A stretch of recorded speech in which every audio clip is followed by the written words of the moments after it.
business, from academia, from civil society. So I'll brief you rapidly about where we are and where we intend to be when we issue the report in April. And second, I'll say a few words about the Arab world in the WTO. My problem being, but I will explain this in a few words, that there is not such thing as an Arab world in the WTO.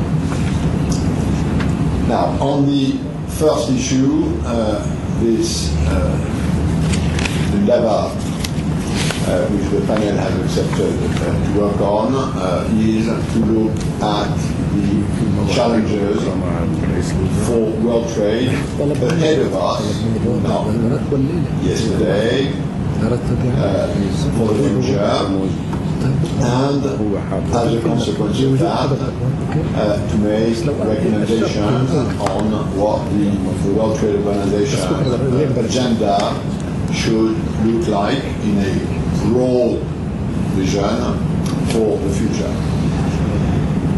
The first part of the report is already quasi-stabilized, and it's sort of reminder of why and how trade opening works for growth, welfare, poverty reduction.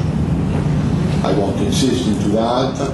It's a question of basic economics, and it's also a question of looking at facts and numbers, and the reality being that if you look at what happened during the last 5 decades, countries open trade have been doing much better than countries not open trade, and the ones that have open trade more than others have been doing much better than the ones who've been opening trade less than others. So I won't insist on this. We can come back in the discussion because it may not be obvious for everybody, but that's what the reality shows. Now, the second part of the report is trying to encompass, to describe a few major transformations that have taken place in the way trade happened in the last decade or so, let's say, for the last 20 years. The starting point being that the map of world trade, the flows of world trade, the patterns of world trade have fundamentally changed during this period, whether it's because of economic developments or whether it's because of the evolving nature of obstacle to trade. Main elements of this formidable transformation, first, of course, the growth of emerging countries, who represented 20 to 30% of world trade 2 decades ago, who now are roughly 50% of world trade, starting, of course, with Asia, China, of course, clearly well ahead of the curve, but also India, Latin America. I'm including in Asia huge countries like Indonesia, Mexico, South Africa on their side. So this has, as could be expected, by the way, totally restructured the patterns of world trade. They were sort of north-north and north-south. They now are north-north, south-south, and north-south. And this south-south dimension, of course, is growing extremely rapidly. The second major transformation has been the consequences on world trade of the expansion of global supply chains. As I said this morning, rapidly, We've moved from a basic pattern, which was there for a long time, where the vast majority of trade was happening between a country and another country. Not that there had not been global supply chains in the past. The Silk Road, in a way, was a supply chain in historic times. But these were exceptions. And we moved to a world where the supply chains are the normality and where sort of bilateral-only trade has become the exception. 60% of world trade, as I said this morning, is now in manufacturers, in parts and components, intermediates, not finished products, and this proportion is growing extremely rapidly.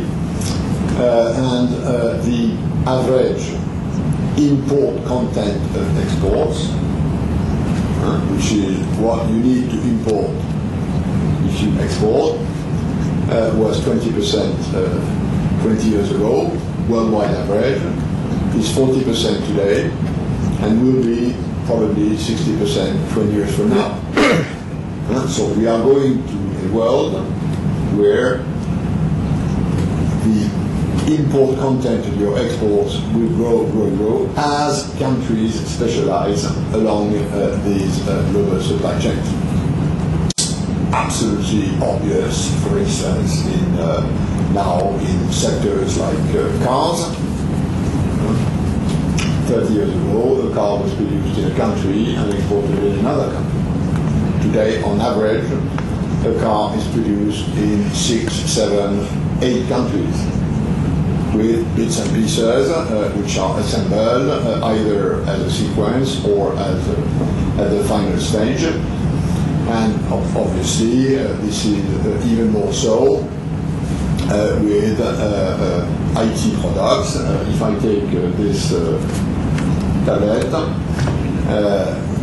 it's done in probably 15 or 16 countries.